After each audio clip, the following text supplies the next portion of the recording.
আলাইকুম। বিসমিল্লাহির রহমানির রহিম। প্রিয় বগুড়াবাসী, আসসালামু আলাইকুম। কেমন আছেন? আলহামদুলিল্লাহ। প্রিয় বগুড়াবাসী, আজ প্রথমেই আল্লাহর দরবারে আমি শুকরিয়া আদায় করছি, কারণ আজ থেকে প্রায় 2.5-3 মাস আগে আমরা এখানে একটি জনসভা করেছিলাম, নির্বাচনী জনসভা। সেই নির্বাচনী জনসভার দিনে একদম মাঠ কানায় কানায় পরিপূর্ণ ছিল। সেই নির্বাচনটা কেমন করে হয়েছিল? কম বেশি সারা দেশের মানুষ জানে। বিগত 1 যুগেরও বেশি সময় ধরে এই দেশের মানুষের বাক স্বাধীনতা হরণ করা হয়েছিল, সকল প্রকার রাজনৈতিক স্বাধীনতা হরণ করা হয়েছিল তাদের ভোটের অধিকার।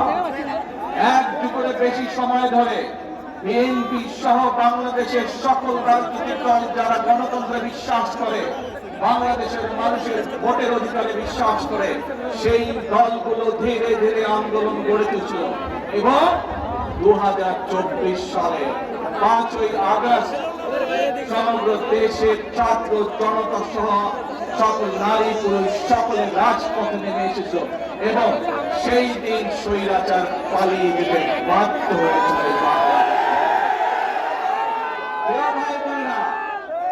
বাংলাদেশের মানুষ তাদের হারিয়ে যাওয়া ভোটের অধিকারকে প্রতিষ্ঠিত করেছে। বাংলাদেশের মানুষ তাদের কথা বলার অধিকার যা কেড়ে নেওয়া হয়েছিল 1 যুগের বেশি সময় ধরে, সেই অধিকারকে আবার বাংলাদেশের মানুষ প্রতিষ্ঠিত করেছে। প্রিয় বগুড়াবাসী, বাংলাদেশের মানুষ দেখেছিল সেই 1 যুগ সময় ধরে যখন মানুষের ভোটের অধিকার ছিল না, কথা বলার অধিকার ছিল না, আমরা দেখেছিলাম কিভাবে দেশে কথা বলেছিল উন্নয়নে, কিন্তু উন্নয়নের নাম করে, মেগা প্রজেক্টের নাম করে কিভাবে সেদিন মেগা দুর্নীতি করা হয়েছে। বাংলাদেশ থেকে এই দেশের মানুষের লক্ষ লক্ষ কোটি কোটি টাকা কিভাবে বিদেশে পাচার হয়েছে দেশের মানুষ দেখেছে সেদিন।